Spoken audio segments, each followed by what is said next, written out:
Thank you. Welcome, everybody. I've been asked to moderate today's guest talk by Professor Dirk Ifenthaler. I'm very happy that you're with us, Dirk. You're going to talk about learning analytics research, current state of the art, where is the learning process. I think we are very much interested in this topic. Your bio has been sent around at the moment. You're the chair of learning design and technology at the University of Mannheim, at the Faculty of Economics, I think, interestingly enough. But your background is in educational science, sociology, and English philology. And you've a long journey with a lot of international experiences in Oklahoma and in Australia at the Open University. So you've seen the world and other approaches to learning analytics research. So we tried to get money from the BMBF recently, and that didn't work out, unfortunately, for several reasons, but surely not because of your input. So thanks for being with us, and the floor is all yours to give your presentation, and I hope for a rich discussion afterwards. Thank you, Martin, for this warm welcome, and hello, everybody. Thank you for the invitation. It's a pleasure to be here. I hope we can have a good interaction with regard to what I prepared. I hope it kind of fits the needs and the expectations you have into this talk. So let's get right into it. I get my screens on, and hopefully you can see it. Oh no, you cannot see it right. I have to change this. You have to switch from the center to the. Yes. But it doesn't allow me to switch. That's the problem, right? Okay. Now here we are. Great. That looks perfect. Thank you. Okay. It's always interesting that Zoom hides things you can do. Anyway, okay. So the talk, as already introduced, is current state of learning analytics research. Are we missing the learning process? And that's kind of the question I'm following up for a long time in this era of research. And maybe just to give you a context of my academic homes. So on top of the picture, you see the Palace of Mannheim. If you frequently train your rides from Munich to wherever in Germany, I believe you have been passing the Palace in Mannheim many times. So that's where the University of Mannheim is hosted in. And so I always say from my office, you have the better view because you're looking at the palace and I'm not sitting in the palace. Anyway, this is where I'm rarely at the moment because I'm mostly in the home office, and also rarely, I'm not very often currently at the lower picture. So that's the beautiful Bentley campus in Perth in Western Australia. That's also where I'm affiliated as a professor and UNESCO Deputy Chair on Data Science in Higher Education, Learning and Teaching. So hopefully we can get back to this mode next year. So, but let's jump right in. And I think this picture reflects there's a lot of learning processes going on here, right? Jokes aside, I would say that there's lots of data points happening in this classroom. And we know that wherever we have any formal learning and teaching environments, we have many data points from a pedagogical point of view we are going to assess and use for our pedagogical interventions, for understanding what, from an educational point of view is happening within learning processes, but also towards learning outcomes. So this is, of course, the teacher here collecting maybe some data points about learning or learning processes even, or not happening in terms of learning at the moment. So, but the problem here is, of course, the teacher might have all these data collected in a not so way in that the teacher can analyze it easily and feed it back immediately to the learning process again. So that might be a past of collecting data points in educational processes. This picture more or less reflects what's happening currently. So this is a project I've been heading up, and Martin referred to this at Open Universities in Australia a few years ago, where we developed a learning platform and a learning analytics system for more than 20 universities. So we've been collecting data points from all these universities, floating into a large data warehouse, and then providing interventions and feedback to the different stakeholders, to course facilitators, course conveners, to tutors, but also to students and to study counselors. So we had many stakeholders who were interested in different types of data. So we've been using descriptive analytics, predictive analytics, discovery analytics, building several algorithms from all the data we've been collecting from different systems, from these different universities, and then feed it back whenever the needs were. So this is the current state, I would say, of learning analytics we know. But is there any research evidence that learning analytics really work? So from a technical point of view, the system works, but is it really supporting the learning process? Is it supporting learning success or learning outcomes? Is it improving instruction quality? Is it improving overall quality of higher education institutions? That's all questions which are open. And since over 10 years, we've been doing learning analytics research, and we haven't solved these questions from my perspective. And I will go into this into detail on 4 parts. So the first part will be the foundations of learning analytics. I'll just give you a brief understanding what my conception about learning analytics is. Then I want to dive a little bit into research studies and more or less the meta studies about learning analytics. After that, let's have a look into adoption challenges. What are the current barriers of adopting learning analytics in different institutions? And lastly, let's look into moving forward with learning analytics and diving deeper into the learning process and making insights into learning process more feasible. So that would be the talk, and I'm happy to take any questions through the chat, of course, and have a discussion afterwards.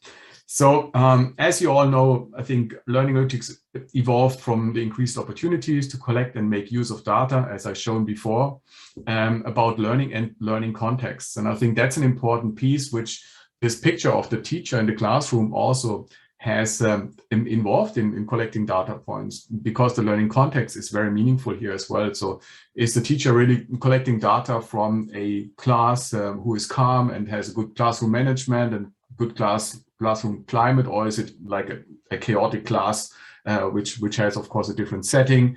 What are the background information about the students? So all these contexts might be meaningful. And that was also an idea suddenly when all these data points were available, that we can run lots of analysis through these large and big data sets. So what have been done, for example, in a study I'm citing here with over 1 million students enrolled, we've been using different algorithms and modeling towards pass and fail rates of the students. So 1 million students, so that's not a common sample size of education studies. So that's from data science perspective, it's just a small data set. Yes, so not many students here enrolled from data science perspective, but from education science, quite a lot and a big sample. But there comes in some arbitrary information. If you look at, for example, the method of payment is one high indicator towards the influence of failure or success rate in these students. So the model is kind of interesting in terms of what we can really get out of the model, but on the other side, there's also validity questions within these data models. So this is a data-driven approach. So we have data available and we do some modeling, we do some data analytics and get some findings out of this. So we are not basically saying we need such and such data. We are basically throwing all data available into one equation and getting information out of the system. That's problematic, of course, and especially from an education psychology perspective, we would say that's not really meaningful and not valid as an approach. But the data science approach would say, yes, it's a valid approach. So we have like conflicting methodology approaches here, or methodology perspectives. Also, this has been done early in research, just looking at behavioral data, looking at what is happening in learning management systems, for example, like in this study we've been conducting, and then getting some information out of the system, how students behave within these learning management systems. It doesn't really say something about learning process. It also doesn't say anything about learning success. It just says what behavioral patterns might affect some outcomes, but that's of course a longer perspective, which is not directly kind of retrieved from the data we have available. And in the meantime, learning analytics has been diversifying. So nowadays, if we go into literature, we find academic analytics, for example, we find assessment analytics, we find education, measurement, retention, and so on analytics. So it's kind of a diversified a field over the last 10 years. And sometimes we really do not know what really learning analytics means from a conceptual perspective, from a theoretical perspective. Is it really about learning, or is it about data analytics perspectives? So clearly, from my perspective, education data mining is on the one side. So this is what I described before with this over 1 million students. So we are using large data sets, do some analytics approaches towards it, using some machine learning approaches, maybe support vector decision tree analytics, and getting some findings about patterns, about use behaviors out of the system. But this is not kind of supporting the learning process. It's not supporting any interventions or education decision making. On the other side, learning analytics are different in that sense that on the first side, they use static and dynamic information about learners and learning environments.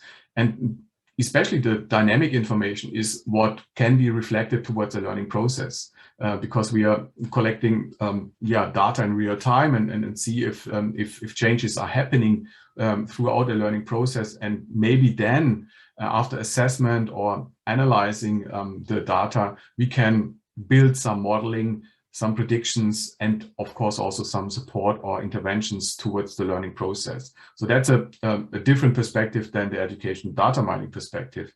We can also use these results from static and dynamic information about the context of the learners also for improving, of course, curriculum designs, or finding flaws in learning materials. And of course, also looking at this more the learning design perspective. So not only on the learning process, but also on design perspectives of learning environments. And lastly, maybe also education decision-making can be improved. And I show you this in a second in terms of the benefits we can get out of learning analytics. So we've been identifying 3 different perspectives. We can have a summative perspective, which is more or less the way after a semester is ended, or a learning entity has ended, or even as a study program has ended. We have a real-time perspective where we look into what is happening now in the learning process, what is happening now during a learning task, for example. And we have, of course, some predictive perspectives, like looking into the future based on data we have available from historical events. And based on these perspectives, and on different stakeholders you see here, we can build this matrix of benefits. And so within this cells of this matrix, there's just some examples what learning analytics can really bring into a benefit, for example, for the student in summative perspective. So students might understand their learning habits. So I'm only learning before a exam and never before, kind of thing, right? So then, of course, the student can critically reflect on the learning habit and may also help to change their learning habits throughout their study programs. They can also compare learning pathways between different programs. In the formative or real-time perspective, students can learn, for example, or receive automated interventions and scaffolds, or even receive scaffolds from lecturers who have been using data from a learning analytics system. And of course, also students can take assessments and self-assessments, for example, and getting just-in-time feedback, meaningful feedback, of course, not only corrective feedback for improving their learning process. So getting back to what they should more elaborate on, or things like that. And of course, students can also get some ideas about how to optimize learning pathways in order that they get some predictions towards what would happen if you change something in your learning process. So things like that can be easily implemented through algorithms if the data is available. And we can go through all these metrics, of course, and find many different examples, and you can add your own examples here. But it should only showcase that learning analytics has lots of benefits, basically, if you do it right. But if you do it wrong on an invalid data analytics side, then of course all these benefits get meaningless in terms of that you will not get valid responses towards the student or the other stakeholders needing analytics results. So that's just a summary on my view and my perspective what learning analytics can bring in. So quite a lot of opportunities coming out of this this era of research. But is there evidence? That's the question, of course. And so we've been doing research on the last 10 years of papers being published in learning analytics and seeking some evidence if really something is working within this domain of learning analytics. So interestingly, there's a group of researchers. They have published in 2019 some reflection on the field, and this reflection on the field has posed some research questions. For example, what are learning analytics? So that's what I referred to as a definition before. How to impact learning analytics towards practice. So really, is there a gap between conceptual understanding of learning analytics and the real impact towards practical applications? Very much also what I will come into a minute is the question of adoption into the practice. So is there really an availability of tools for institutions to easily adopt learning analytics, or is it a big technological or even a change process hurdle, which is basically stopping adoption of learning analytics? And as well in the classroom settings in its own. So is it easy to adopt into the classroom, or what is required, for example, from a lecturer's perspective, to use learning analytics in a meaningful way? So all these questions are quite meaningful for the learning analytics research community, but where's the learning process?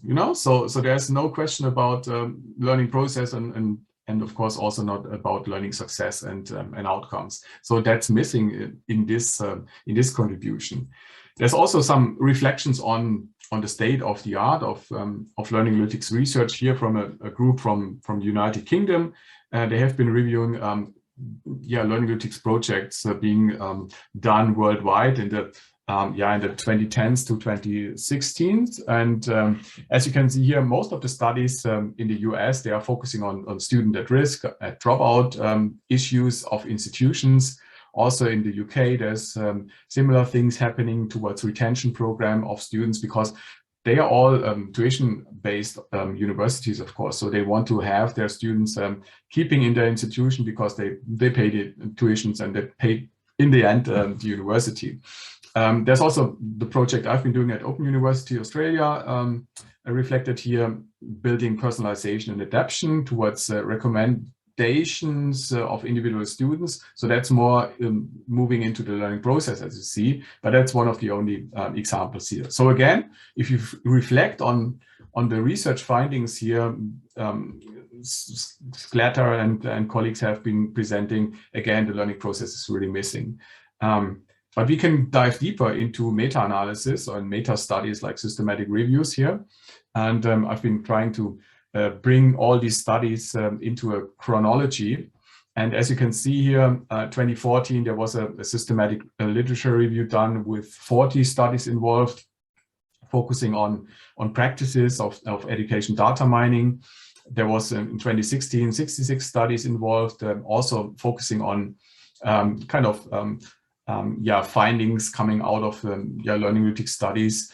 An interesting study was in 2018, this systematic review focusing on interventions. So this was really stronger focusing on how to build interventions around learning analytics. So that's an interesting contribution, but only 11 studies have been included here. So that's kind of an indicator already. There's not many interventions happening in learning analytics research. And of course, also 2019, the 39 studies have been involved in another snapshot review, similar to the 2014 study being published. Then there's an interesting one looking at higher education with 150 studies. So that's quite a more advanced body of research being reviewed here. And this is basically, this research is identifying four major parts of applications of learning analytics. But again, the learning process is very limited included here. It's more the profiling approaches being put into place, but also the dropout retention issues, but not really looking deep into learning process support. And lastly, of course, there's another systematic review, also again summarizing 29 studies, kind of again similar to the 2019 and 2014 studies. So again, my question really is, the learning process is missing here, again in many of these studies being reflected. We've been also doing a research project over 2 years with the BMBF, the Research Ministry of Education and Research in Germany, and this included over 6,000 studies we've been looking into, and we've been specifically looking at studies focusing and reflecting on study success. So really study success as being a successful solution of a task, or being a successful, in the biggest extent, successful completion of a study program, right? So we've been very broad in defining study success, because otherwise you cannot really find any studies. But we had to exclude many studies because of empirical rigor and other issues. And so we ended up in 46 studies we could include in our review, focusing on study success. And here's just an example.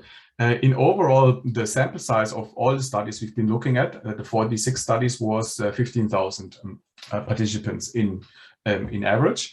But there were also, of course, studies like you see in the first row here, only 29 students included. So learning analytics studies on very small scale, but also larger studies with, as you can see here in the third row, 24,000 students involved. So quite a big standard deviation also in the sample sizes we found here. But I don't show all the papers we've been reviewing, all the 46, but what is important here, and that's a summary of all the papers, is the question of research rigor. So we've been reviewing all the papers towards rigor of research, meaning is there an operationalization of the study success measure, or even other construct which are included in the paper being reported, and of course also on the conceptual rigor in terms of the theory and that side, but also on the methodology being applied, and further on then of course on the methods being used in the analytics side and then in the reporting. So we had a group of researchers in this BMBF project looking at the research rigor, and then of course defining on 3 levels the research rigor of each of the studies, so weak, moderate, and strong. And what you can see here in the first example of this table is really there's only weak and moderate research rigor being identified by these experts in the field. So we have a lack of strong research rigor in these studies we've been looking at, and that's already the 46 best studies we've been selecting. So this is quite a big critique, I know, in the field of learning analytics, but this is the state of the art in my understanding. Also, if you look at a key purpose, again, there's lots of purposes included which are looking at dropout students, which prediction of student dropouts, but also, of course, linked to study success somewhat, but not really into the learning process again. So it's really a big issue that we find in our current landscape of learning analytics research, that we are really missing out how we can assess learning processes with learning analytics means, and of course then build interventions around our data we can collect about learning processes. So it's in most cases, and that's what I want to add here as lastly, correlational studies.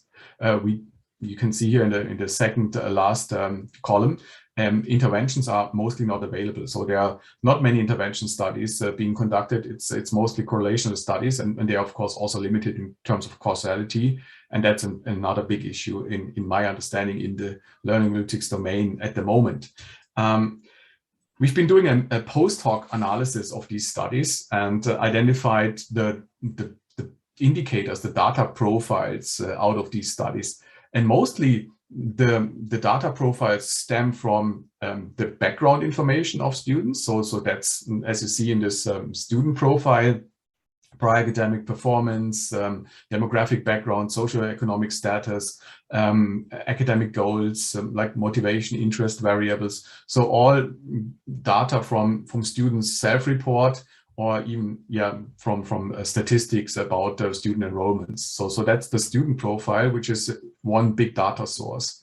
Another big data source in these 46 studies has been behavioral data being collected out of the systems, which means that they are looking at trace data, time-based data coming from accessing content like videos, playing videos, doing something with content being provided like downloading, uploading, engaging in self-assessments, engaging in assessment data, or even engaging in forum discussions or chat functions, or using social networking throughout any behavioral data. So that's kind of just behavioral data being reported here.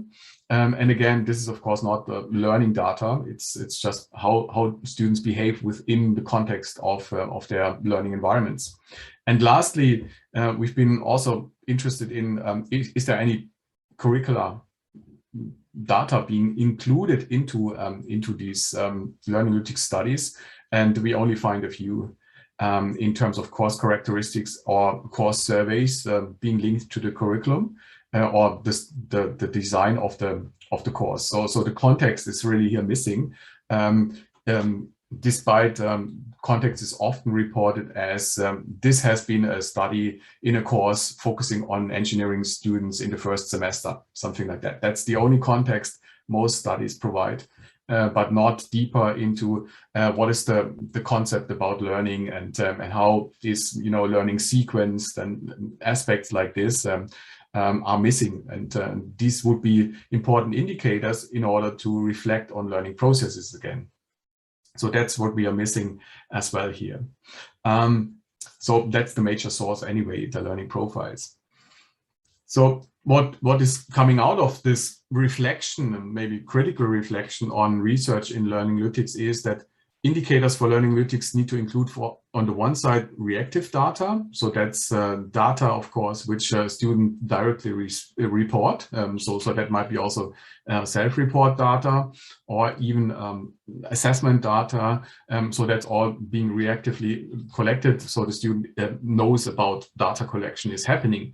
And then there's, of course, also non-reactive data collection, which is happening in the background, like all the log files are being stored by a learning management system or by accessing any other tools at a higher education institution. Even there's, of course, lecture recordings and interactions in lecture recordings are even used for learning analytics research. So there's lots of research in this area done in video analytics, etc. There's of course also reactive data if you write an essay and of course analyze an essay with natural language processing, and then we could come deeper into a learning process, of course, if we go step by step into the development of essays. So that would be something we can discuss later on, if this would be a reasonable approach towards learning processes. So let me quickly go into the adoption challenges before I close and we come to our discussion. Learning analytics have been researched for over 10 years now in very different eras, and mainly in the US and UK and in Australia over the last 10 years, and now it's coming into Europe more closely in the last 5 to or 3 years, something like that. And so we've been looking into these adoption challenges. What happens if a university or higher education institution is trying to adopt learning analytics as a tool in order to support learning and learning environments? And within different stakeholder interviews from university leaders, for example, or from other people involved in universities, we've been identifying different patterns. And so in this study, we've been looking into what are the obstacles basically of implementing learning analytics. And many of these leaders of the universities have been saying there's an obstacle towards data protection. So they do not really understand how to overcome, for example, the general data protection regulation. And they do not really also understand what is the meaning of learning analytics and what data are required for learning analytics in implementing into the systems. So also this misconception that more data is better data, that's of course also somewhat kind of floating around, and that's of course also a big issue. So not always the big piles of data will help us to better understand learning processes in the end. Another issue is in adoption is the readiness to adopt. So there's, of course, questions towards investments in learning analytics. So what are the resources required from a technological point of view, from a staff point of view? And is there other ways of investing budget into other fields at the higher education institution more meaningful than investing into learning analytics? So because the empirical evidence is so small in learning analytics, leaders of universities are not easily to move towards adopting learning analytics. So and also they don't have any pilot projects happening because of the lack of budget and financial support in their institutions as well. And lastly, maybe many expect some experimental playgrounds before they can move into a larger implementation of learning analytics. So they would expect that they have some small entities being developed and being used, and then they can decide based on the findings for their own context of the institution to adopt it in a larger sense.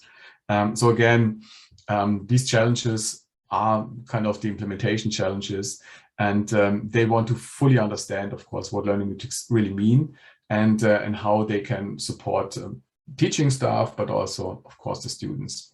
And a last thing is what they always mention, there needs to be more professional development and guidelines of implementation. So they're missing how to cope with data and data protection. What are the regulations required and the policy standards maybe being addressed before you bring learning analytics into an institution? So that's more the macro perspective on adoption challenges. So there's a few things to take into account. First of all, integrating learning analytics systems into education organization requires actionable frameworks and adoption models. And if they are not available, then of course institutions have a hard time to really jump into this implementation phase. So they have a fear of doing something wrong, of course, doing wrong investments, and that should of course not happen. So frameworks are available, and this is just a collection of a few frameworks, and then you can put more frameworks into this. So it's not really a matter of the frameworks are not available, but they might not be actionable for the institution. So there are research frameworks, and they might not be easily transferable into practical implications. So that's an issue of the learning analytics research as well. So not only that we are missing a research rigor, we're also missing the transfer towards a large-scale implementation. Other challenges for establishing learning analytics are data-based. So we have many different data systems at our higher education institutions, and they are often not connected.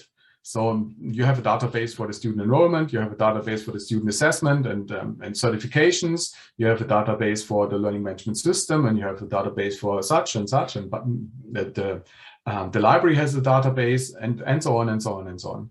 But all these systems are not working with each other and not talking to each other. So that's a big issue. So you have quite a fragmentation of missing data points. So there's a data set maybe about a student. You can put this together with lots of efforts, but still you might have fragmented data then in the end in this student's perspective. Also, data is of course contextual in terms of where the data and when the data is collected. So you cannot just easily bring all together and say, now we have this big data set and it works fine, because we have many contextual idiosyncrasies within data, and we have to understand these. And otherwise, we will miss out the contextual situation of the data being collected at a specific time point of the study progress or from a different course. And that might have a different meaning towards other data being collected from the student as well. So another issue we have to solve. Also, if you're looking at learning processes in more on the micro perspective. So we also have been doing studies around this and have been identifying here an example about 8 universities looking at one algorithm, identifying pass-fail rates of students. And there's significant difference in when you use the same algorithms in terms of the predictive accuracy of the algorithm. So that means context is key to data. So if you have just one algorithm and say, yes, use it, that might not work for one university, but it might work for the other university. So the context needs to be reflected here.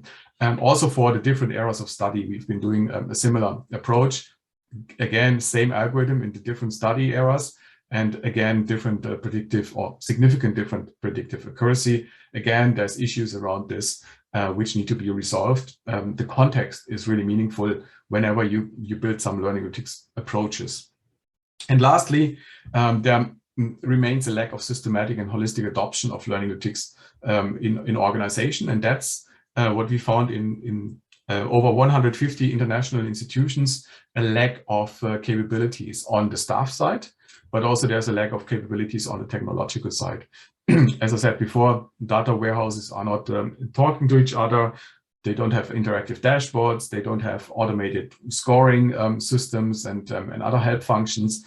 So quite some lack of technologies being available in large scale. Yeah, I'm not saying that technology is not available for piloting, and I'm not saying that staff is not available for experimental studies. So that's all available in many universities, but in a large scale perspective of the whole institution, this is really a big capabilities deficit. And so we are sitting here in our learning analytics research for over 10 years, and we are still in the awareness phase. So that's what we would expect here, that the maturity of learning analytics implementation currently is really sitting at a very low level. So there's lots of log file analysis being done, lots of reporting being done, but the impact of learning analytics on this awareness phase is quite minimum. And moving forward, we would expect of at least that the institutions move to stage 3, the implementation phase. So having dashboards for different stakeholders, having adaptive support for learning processes, and that's what we are currently lacking at the moment. So the maturity is really not much moved forward yet. So this comes to my last part, and I have two major comments here in my own reflection, and I'm happy then to discuss what I've been presenting before. So first of all, we need a learning analytics framework for implementation, which addresses learning processes and learning outcomes. And as I provided before, there's opportunities to collect in all these different profiles, different data points. And these data points are context specific. They need to be also reflected as being context specific, and they need to be, of course, not fragmented. So only if you bring all these data points together and have a valid algorithm which is referring to the context, you can build interventions around this. And that might be reflected in a framework like this, where you have the different characteristics of the environment, the learner's characteristics. That might be the previous study success and academic performance. That might be also their interest and their enrollment data. Then this might be also some demographic information. Then you have the educator characteristics, so all the teachers' philosophies and teaching approaches, pedagogical beliefs, etc., might be also interesting for understanding the context of a specific lecture and why specific sequencing is happening. And then you need to, of course, also have some insight into the curriculum. So how a course is set up, what learning materials are used. Is it a text-based course? Is it a video-based course?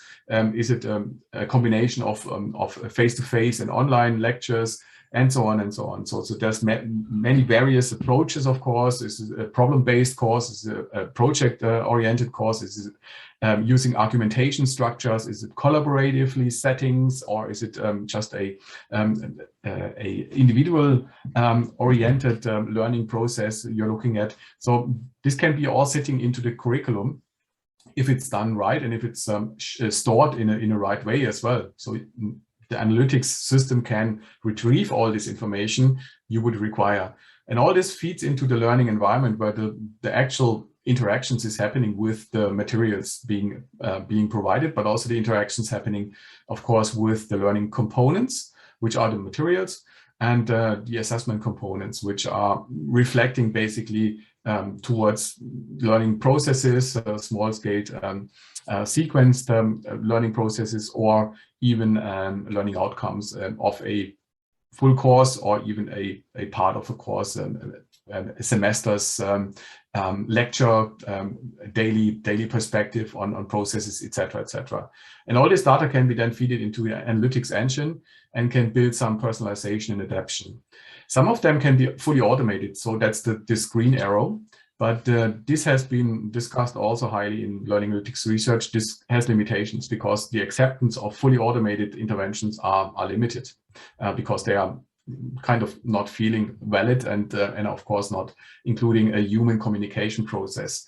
The better way is the red one, which is feeding all this information back to the lecturer, to the tutor, and then the pedagogical action can be fed back to the student or even into the learning environment. So that's the perspective of a human-centered learning analytics, we would call it.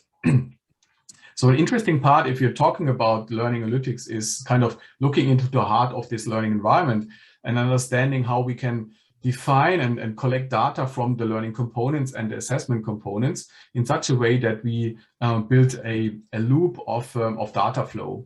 And so we need to understand intentions and criteria for learning success, and then identify, of course, the processes based on this. We define learning tasks, which elicit evidence of the learning process. We provide feedback towards that end through the educator or through automated means. We can empower then the learners to take action on this feedback, on these interventions, and of course also activate maybe peers in the learning process as the learning resources, as additional learning components, right? And this helps to reflect the whole learning process and builds a more complete system towards learning analytics, which can, of course, also address learning processes and not only like larger perspectives on dropouts and behaviors within a learning environment. And that requires a second one I want to put in here, the dashboard and visualization. What you see here in the picture above, these two graph dashboards, they are quite meaningless in terms of supporting learning processes. Also, the picture below, which is an initial dashboard we've been designed at the University of Mannheim, is not really supporting learning processes. Even you have different learning outcomes defined and see what is missing for reaching the learning outcome. So that's more or less reflecting some parts of the learning process, but still there's missing pieces, as I outlined before.